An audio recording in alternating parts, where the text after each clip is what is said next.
to, there we go. This meeting is being recorded, and we'll post this on our YouTube channel and on our website, dalmac.org, to make sure that if you want to review the content again or otherwise are interested in seeing it, you can certainly do that. So let's move right into the presentation here, and I'll advance that slide.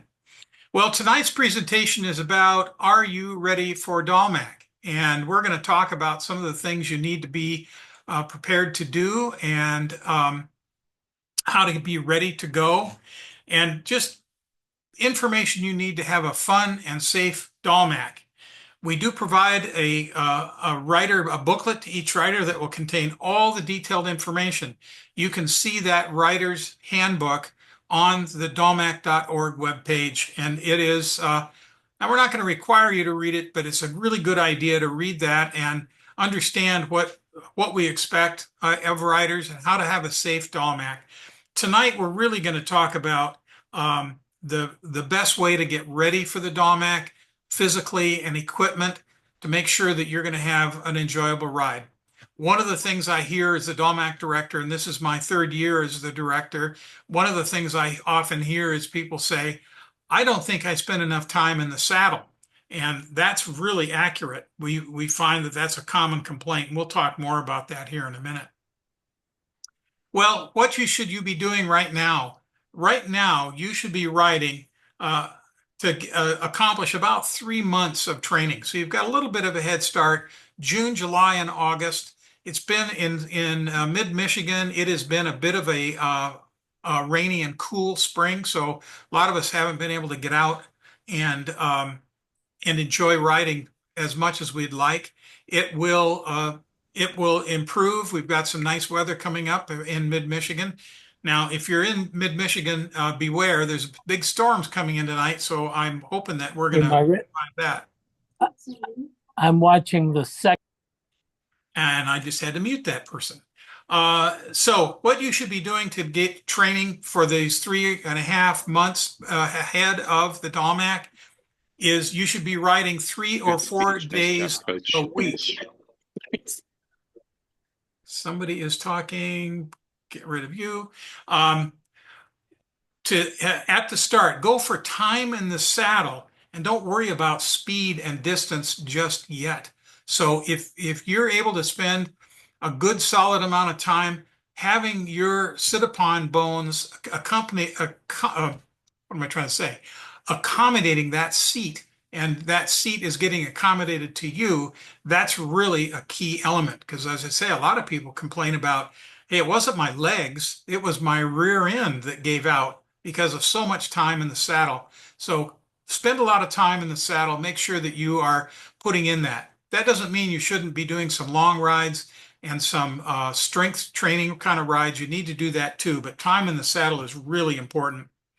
Ride a steady and comfortable pace. Keep in mind that this is not a race. The DALMAC is not a race. I have a lot of folks will say, oh, how's that race going? I say, well, everybody won. I've won the DALMAC at least 15 times. And so there's no race here. A good, comfortable pace is what's going to win you in the end. Because remember, you're going to be in that saddle and turning those pedals anywhere from 6 to 8 hours every day of the DALMAC, and you need to be ready for that. So make sure that you do spend the time doing that. But do that at a comfortable pace, and whatever's comfortable for you. I can tell you that the time in the saddle is important, and increasing your speed to 12 to 15 miles per hour. One of the things, if you look at the maps for DALMAC, we have what's called a sag line, and that sag line expresses a point on the map that you should arrive at the time listed next to the sag line. What that means is if you're riding and that line is calibrated somewhere between 12 and 15 miles per hour from the beginning of the ride or the beginning of the day, and we need to, at that point, if you're past that line, you're safe. We will continue to support you with SAGs. If you are behind that line, we will still support you, but it will take a little extra time to come get you. So keeping your pace 12 to 15 miles per hour is really what you need to do. Be sure to vary the terrain you ride on. If you just ride flat trails, that's great, but you do need to get some terrain. The ride does have a number of hills, and there are a lot of ways to get trained for that. I rode a nice trail down near Chelsea, Michigan that had some pretty decent hills on it. Not long hills, but some pretty good stand on your pedals kind of hills, which was really good. Um, Climb some hills, practice some downhills because we've got for every up there is a down. And when you climb a big hill up north, you can be assured that at some point you're going to go down the other side. Get used to the higher speed and the braking that you need to do. Make sure your bike's brakes are well maintained, that you have it inspected and you know what to expect out of your brakes because you're going to need them on some of the downhills coming out, particularly up in the Harbor Springs area, up north in the Traverse City, Harbor Springs. That area has got a lot of hills. Mix in some light weight training and stretching in your routine. It's a physical challenge to ride this thing, and being in generally good physical condition is really important. Work out, lift some light weights, make sure that your overall fitness is good. You've got some core strength. That's all going to benefit you on the ride. Remember that your arm, shoulder, and wrist play a big role. A long time ago, because I'm an old guy, I gave up the traditional road bike where you had to lean over and pick your head up. That was killing me. So I ride more of an upright bike. But it was important to have some fitness and some stretching of your shoulders and your wrists and your hands to make sure that you are comfortable on the bike. And if you've not done it and you want to really be comfortable on your bike, go get a bike fitting. And they're not cheap, but any good bike shop will do a bike fitting for you, and that will help you be more comfortable on your bike. Um, about a month from the start of the tour, start doing some long endurance kind of riding, 40 to 50 miles at least 2 times a week. That seems like a lot, but remember, you're going to be riding 65 to 70 miles on DALMAC. So if you're a month out and you can't do 40 or 50 miles, then you're not going to have as much fun on the tour. I think it's important to do that. We have, and I just sent a newsletter, which I hope all of you got today, that describes some training rides.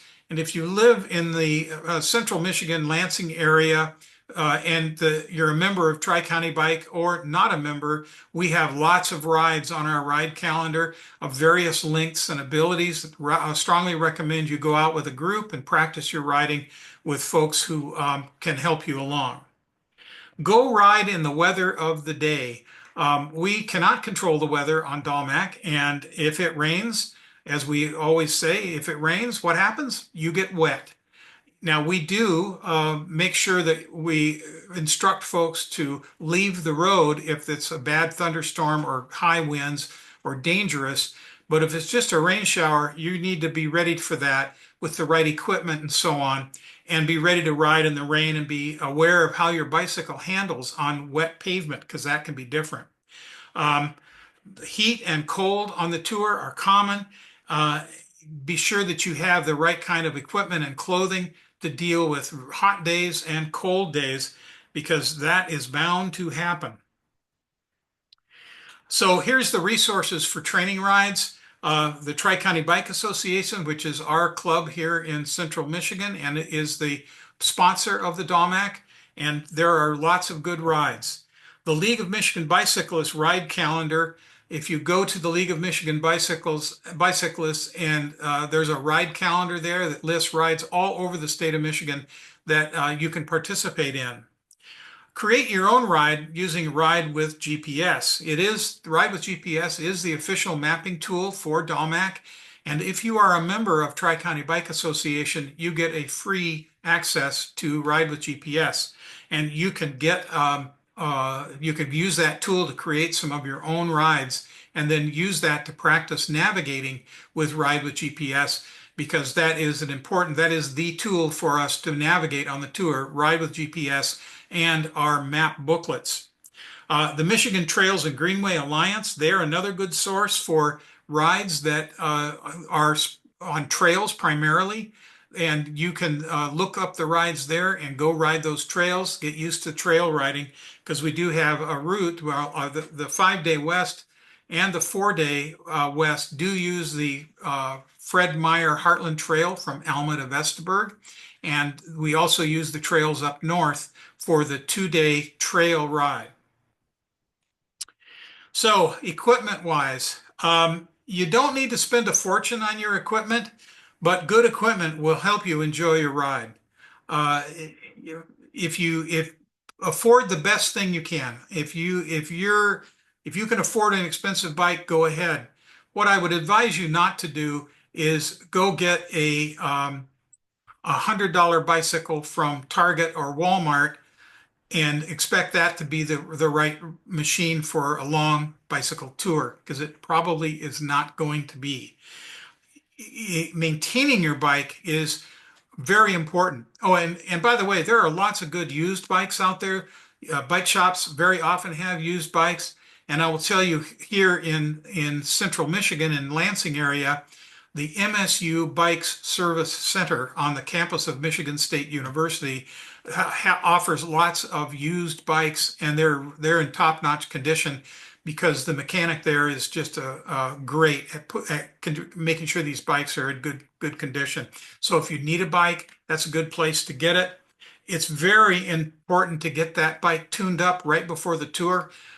If you have a favorite local bike shop, I would recommend that you get an appointment now, because at least here in Lansing, the bike shops are swamped in the last 3 weeks of August, coming up to the start of the DALMAC, because everybody's rushing in to get their bike tuned up. And I think that's a very, very good thing to do.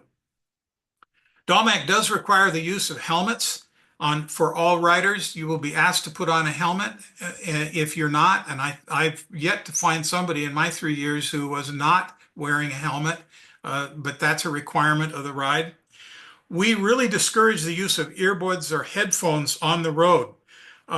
We haven't gone so far as to say that you'll be asked to remove them, but it's really not a good idea to ride with something that is obstructing your hearing, because the hearing is one of the senses. It's very important for safety, to hear other cyclists coming up behind you, to listen for cars coming up behind, particularly with now electric cars that are very, very quiet. At a certain speed, electric cars do make a noise on purpose so that you know they're there, but at higher speeds, they can sometimes be hard to hear. And if you're rocking out to Queen or something in your headphones, it's going to be hard for you to hear. So we really want you to not do that. We really recommend bright tail and headlights. We too often see riders, at least I do, not DALMAC. A lot of DALMAC riders are very good about wearing bright clothing, having lights on the front and back of your bike. I have a bike radar device that goes on the back of my bike that flashes really bright when it senses a car behind. Gives me a notification on my GPS that there's a car behind me. All of these things enhance your safety. What I do see sometimes is somebody wearing camouflage clothing at dusk, riding on the side of the road, and they're invisible. You want to be visible out there. So that's the important. More and more people are going to having some kind of a bright flashing headlight, because a lot of our incidents can occur when a car does not see you coming. So if someone's going to make a right turn off of a road and you're coming up that road, they look to the left, they may not see you. And that's important for you to have something on the front of your bike that tells people you're coming along. And of course, most people on DALMAC are riding in groups, so there's some safety in numbers as well. As I said, wear bright colored clothing. If you our jerseys that we sell are all bright colors, but be sure to have your bright colored jerseys.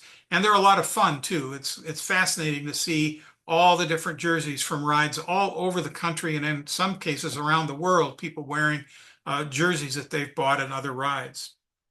Get the right kind of shorts for riding.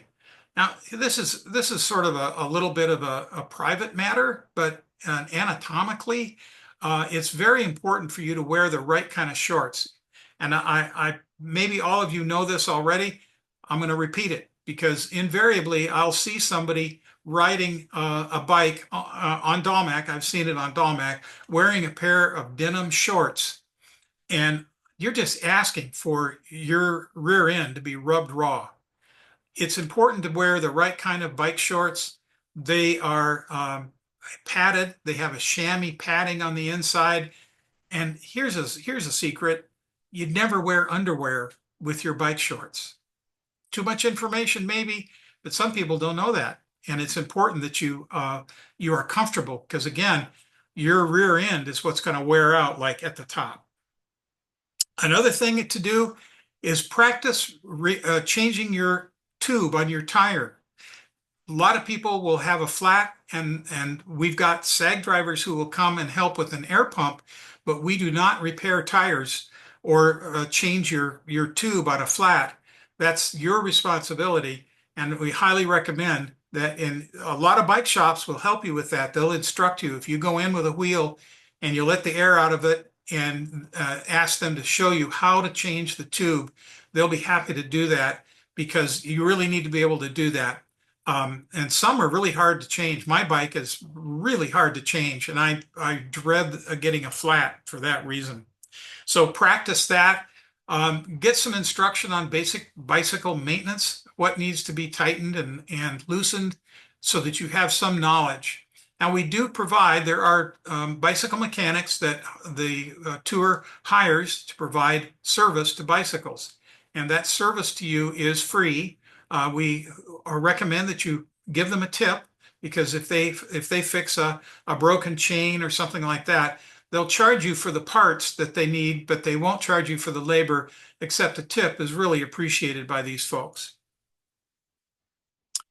Does DALMAC support e-bikes? Now, this is kind of a controversial subject because you'll hear lots of opinions.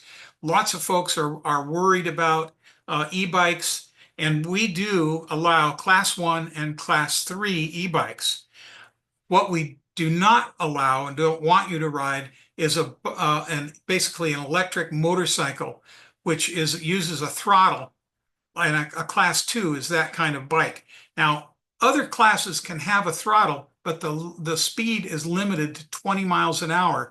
A Class 2 e-bike will go up to 28 miles an hour, and that's too fast. We don't want you riding that fast on an e-bike. We've had some crashes as a result of e-bike speeding, and we're very, very cautious about that.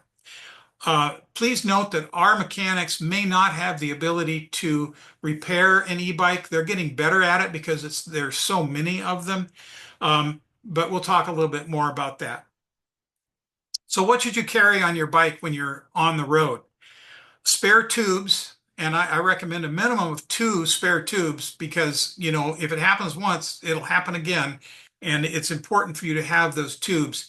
Again, our SAG support vehicles do not carry any bike tubes. You need to bring those along, the right size of tube for you to be able to change your own tire. Be sure to have some means of tire inflation with you on your bike, either a frame pump, which is kind of a long pump, or I like CO2 cartridges with a little device that will attach to the valve stem and inflate the tire. Those are easy to use and it takes up less space. Be sure to have tire levers, which will help you remove the tire from the rim. That's important to have. Be sure to get a good bicycle multi-tool. You can find these online or at a bike shop, and the multi-tool has a number of tools in it, some hex wrenches, some open-ended wrenches, often some pliers. That's important to have because you can affect some minor repairs on your bike if you've got the right tools. Rain gear. Be sure to have rain gear on your bike. You know, in Michigan, and every state says this, the weather changes on a dime, but it is very important that you prepare yourself on your bike for the contingency of weather. So if you pack a rain jacket, rain pants, and a helmet cover, the helmet cover to me, I'm bald as a billiard ball, and when the rain comes down on my head, it's very uncomfortable. So I have a helmet cover that keeps the rain out of my bald head, and that's really important. So be prepared for that. you can get some lightweight pants and jackets that will pack in your bag on your back of your bike, and you can put that on if it starts to rain. And that also helps with the warmth. If it's cold, those often will help you warm up. Water and nutrition. Be sure to have lots of water. Now, our SAG drivers, our support vehicles, we carry water, and we will refill your water whenever you want. And but be sure you have plenty of water on board. I use a Camelback, and I don't know how many liters of water, but quite a bit of water. And on a hot day, you'll go through that pretty darn quick. Be sure to have some nutrition on board your bike. I like an apple and cheese sticks. Personally, that's what I like to carry. Sometimes I carry like a jerky, a meat stick as well, but something that will live in your bike bag and give you a quick hit of carbohydrates and some protein if you need it as you begin to get down the road and get hungry.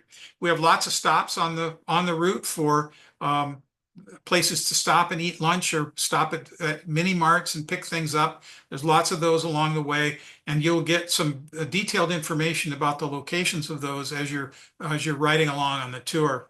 But that's important, and make sure you are ready for that contingency. And of course, sunscreen. My wife has a little saying when one of our kids or grandkids goes out of the house, we say, drive safe, make good decisions, and wear sunscreen. And that's, I think that's good advice for anybody, bicycle or automobile. The sunscreen's kind of important. We don't want you to be burned because that's very uncomfortable. And we don't need anybody having some skin problems as a result. So what to expect on the road and how to be ready for it. The day before your selected route starts. Now keep in mind that you have 3 potential starting locations: the Michigan State University Pavilion for the 5-day and the 4-day tours start at the Michigan State University Pavilion, and the other 2, the 3-day starts in Gladwin, Michigan, and the 2-day starts in Grayling, Michigan. So the day before your route starts, you will receive a wristband, pick up your merchandise if you've purchased the cycling cap, the jerseys, or the t-shirts, and you'll pick that up at either the MSU Pavilion or in Gladwin or in Grayling. That'll be waiting for you if that's where your ride is going to start. You'll load your baggage on the truck for your route in the morning, getting ready to go. And we do ask the riders to give us a hand loading all that luggage. We do have volunteers who will help guide you getting that on there. And keep in mind that we have a bag weight limit, and we have a limit on the number of bags you can have. Our weight limit on the bag is 45 pounds. If you have more than 45 pounds per bag, we will be weighing bags that look oversized, and we will ask you to offload some of that because that's a lot of weight. And if you need a third bag, you can do that. There's a fee for a third bag that you can pay and then get another bag.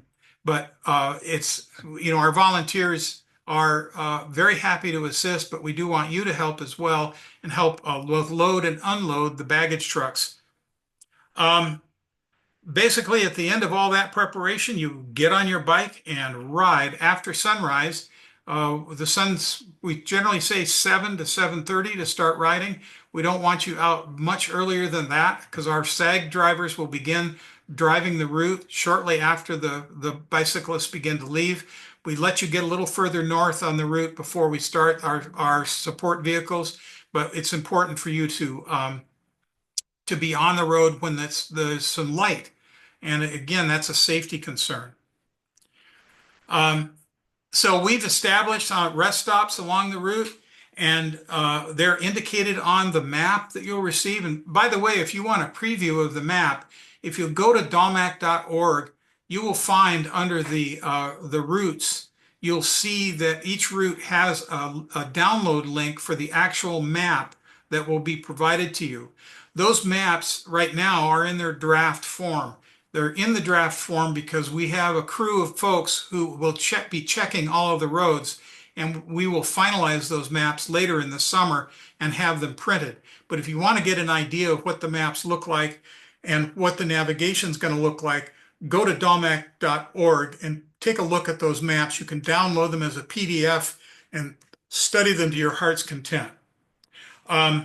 We provide porta potties, water, and food stops, locations. We don't provide the food, but we provide the water and the porta potties. So those will be marked on the map. It will say porta potties here provided by DALMAC, and we'll have, generally those are at rest stops where it's a mini mart or something like that.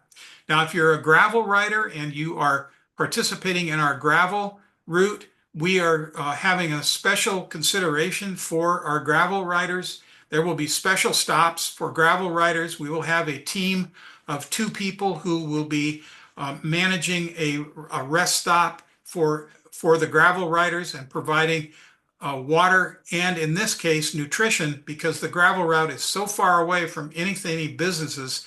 We are going to provide some limited nutrition to gravel riders. In addition, we will have support vehicles driving the route on the gravel to make sure that if you are a gravel rider and you have some issue with your body or with your bicycle, we will be there to assist you.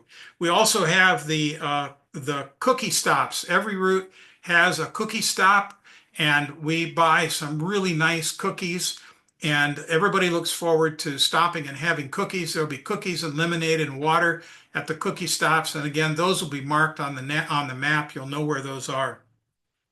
We also have a wonderful pie stop on some routes in East Boardman.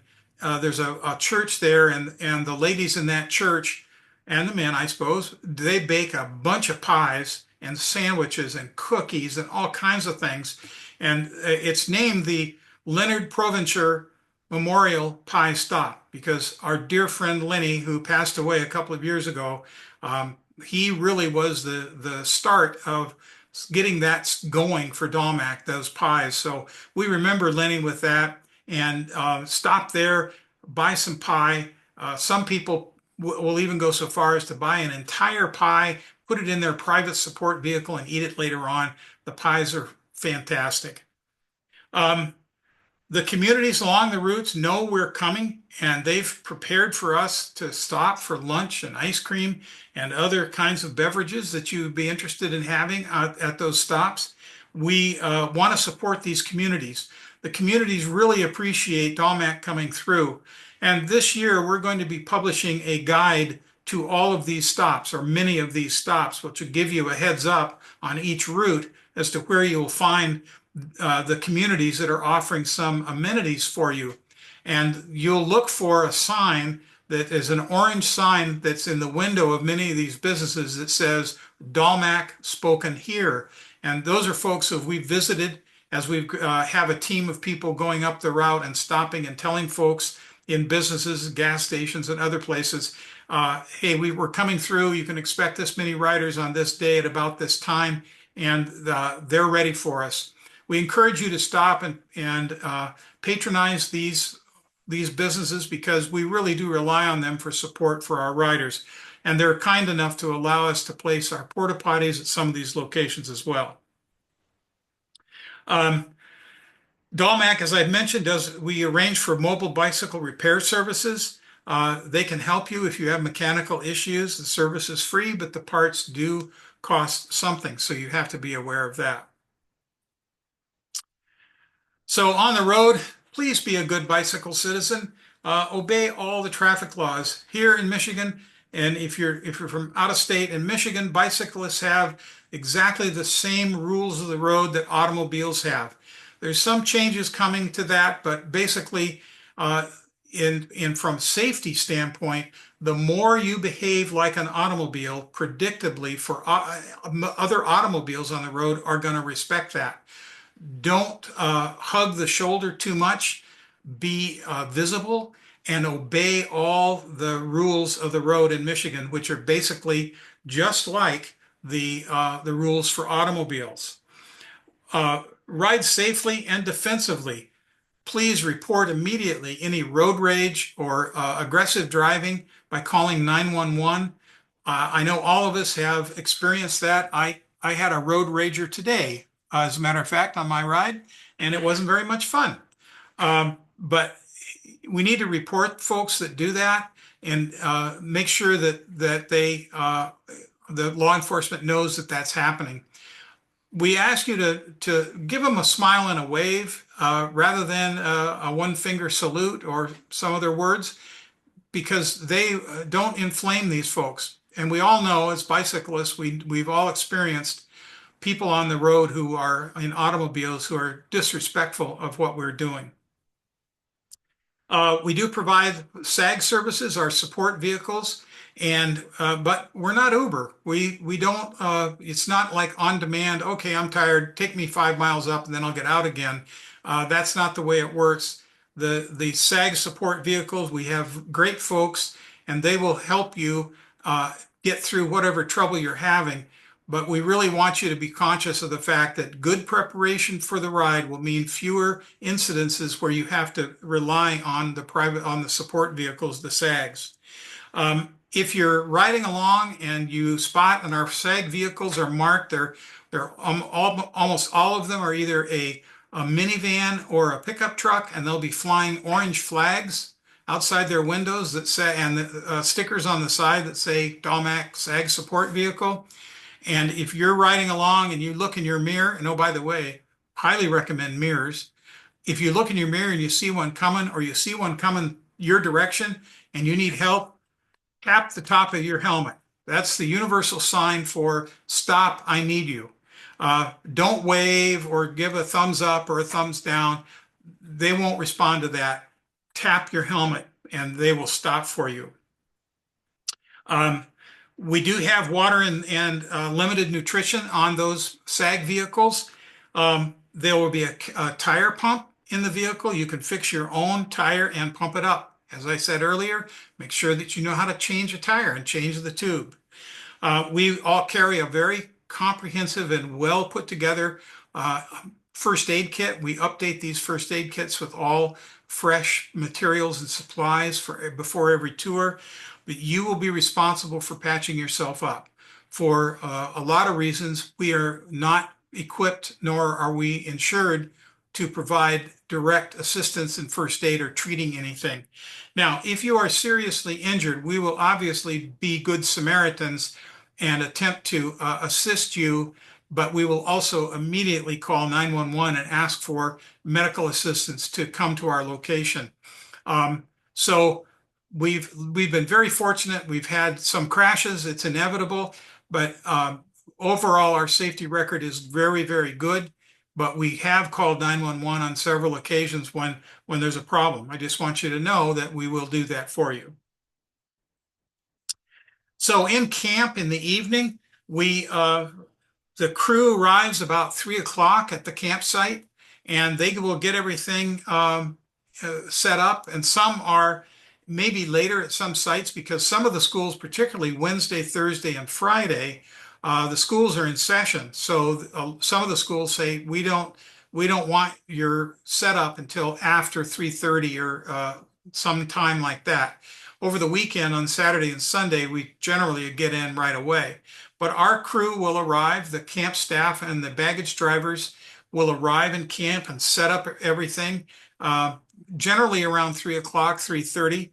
And the baggage truck will be open at that point, and you can they will start offloading. If you are a strong rider and you arrive in camp early, you will be pressed into service to help offload the baggage from the baggage trucks.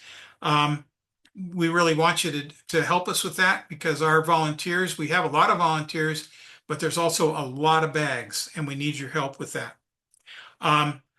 One of the things that a question that we get asked is, what if it's raining? What do we do about the bags offloading into the rain? Well, we have big plastic sheets that we lay down on the ground.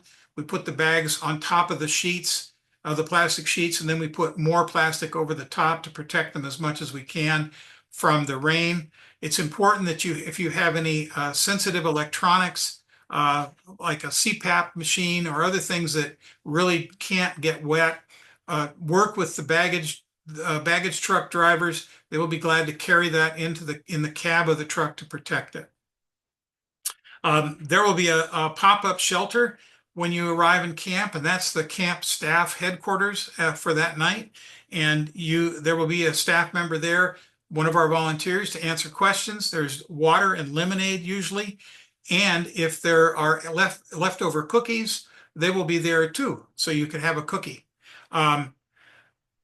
They will answer just about anything that you need to know about DALMAC, and point directions to the showers and the cafeteria for the food and all of that kind of thing.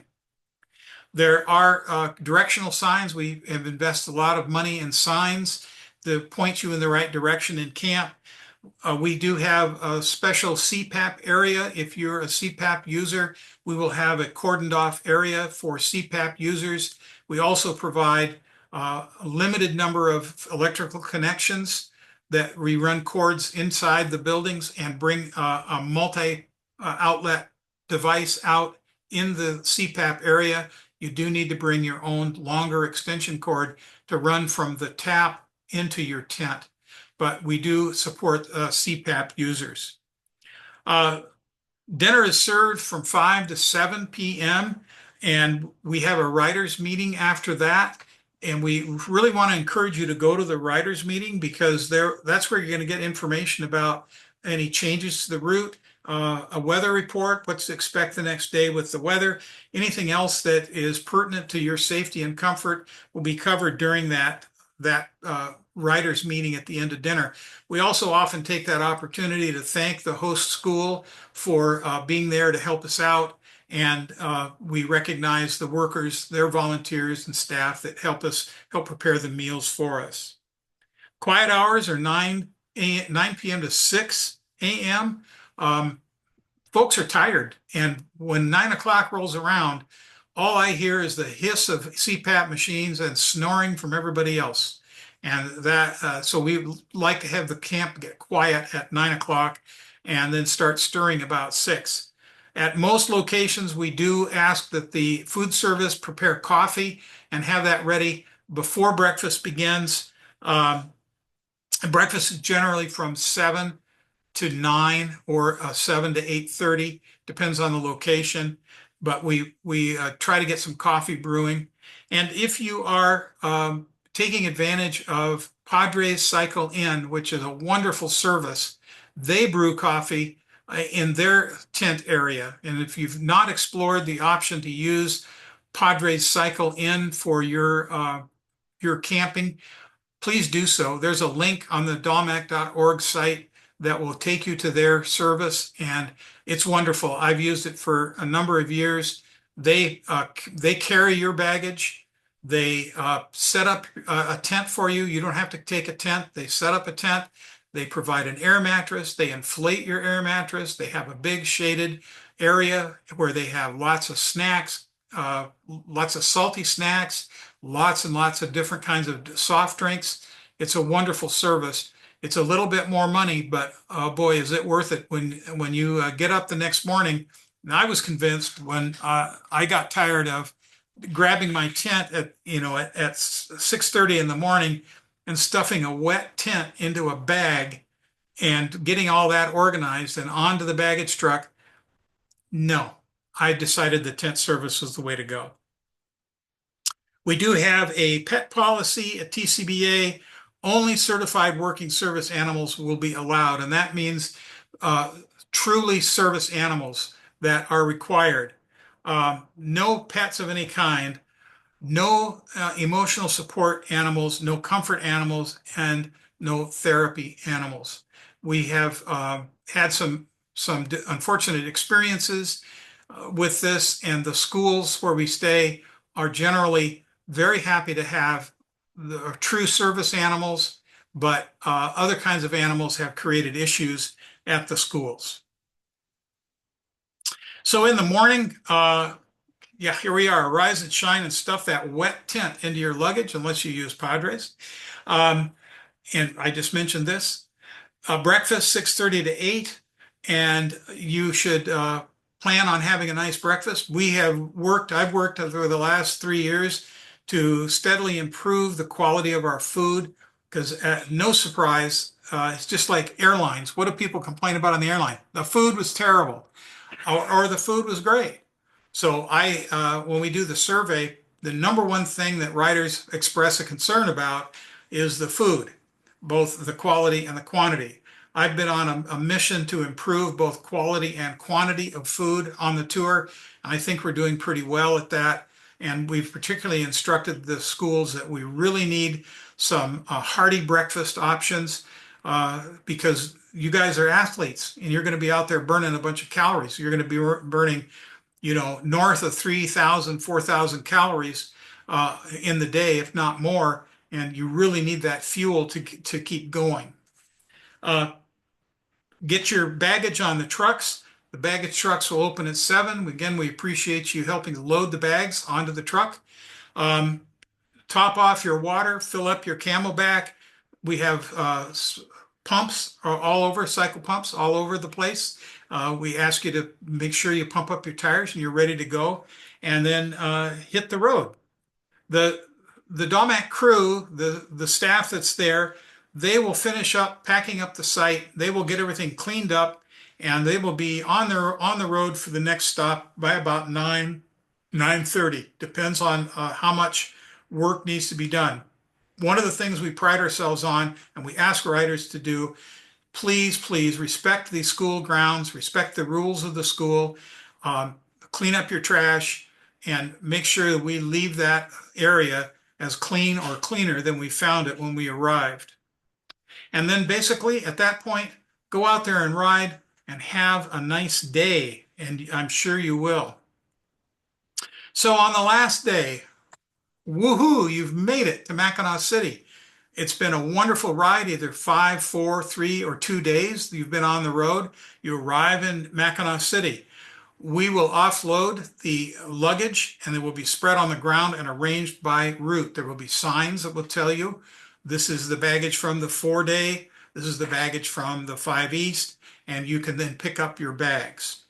Mackinac City Schools puts on a nice kind of a lunch snack in the afternoon when you arrive. We encourage you to go in there. It's a fundraiser for the school, and that's a good thing. A lot of the schools use DALMAC as a fundraiser for various programs, athletic programs, band boosters, track teams, all kinds of things, theater, and Mackinac City High School.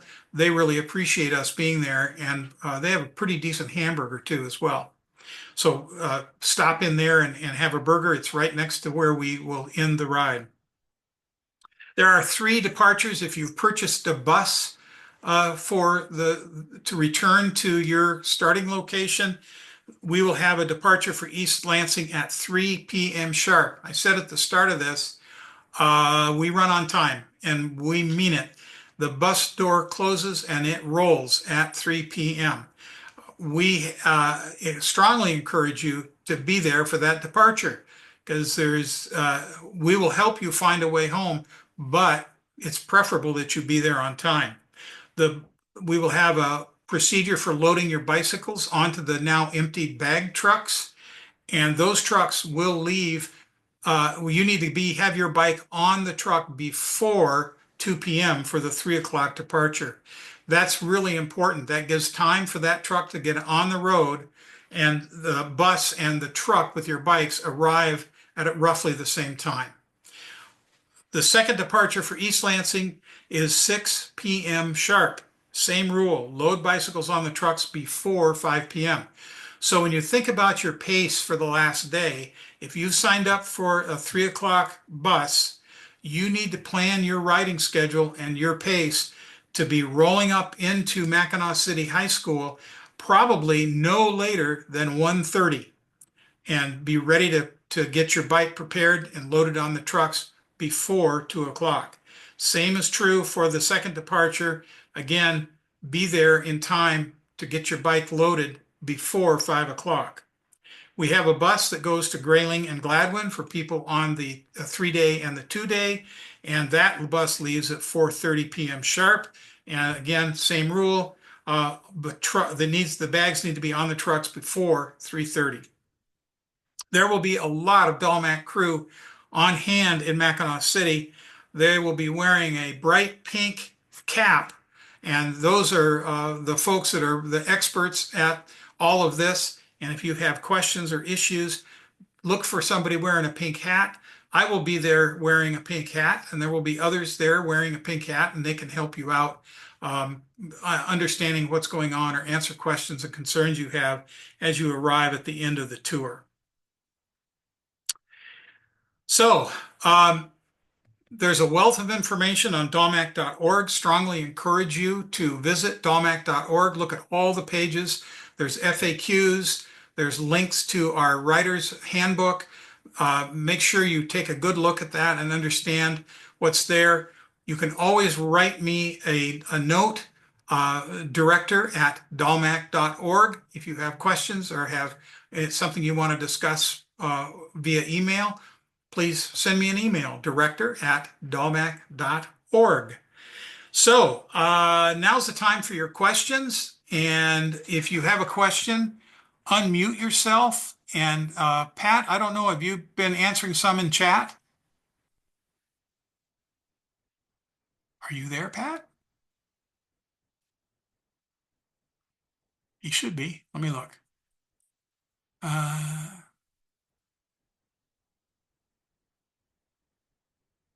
Okay, he's answered a lot of these. If you have a question, somebody said, do you suggest riding with a mirror? Definitely. Absolutely ride with a mirror. My name is Jenny White. I'm a fellow kid for nonprofit.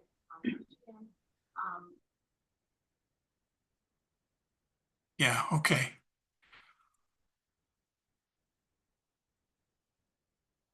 Yes, DALMAC registration includes ride with GPS access.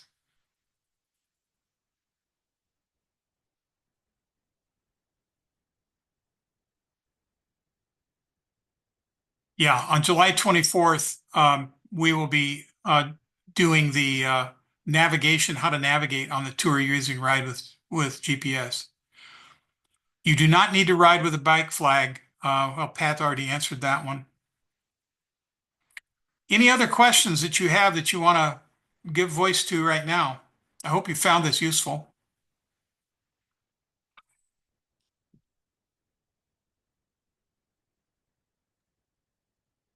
Do we only get merchandise that we purchased at registration, or is there an option to get it early? It's at registration. We have a pretty strict schedule for getting the merchandise. We place our order with the vendors, and we get that merchandise not too much ahead of we have a whole team of folks on a big activity where we stuff the packets and sort the merchandise, and we do that on August 9th and 10th. But we don't have a mechanism to get it any earlier than at registration. Now, if you are starting in Grayling or Gladwin, the merchandise will be there for you to pick up.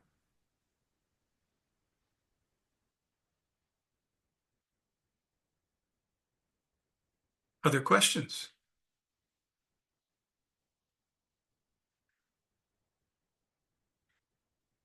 Well, I'll give you back 9 minutes of your evening unless there's other questions. Again, this is recorded, and we will be posting this on the DALMAC website, and you can view it on the YouTube channel that we maintain as well. And any other last minute questions?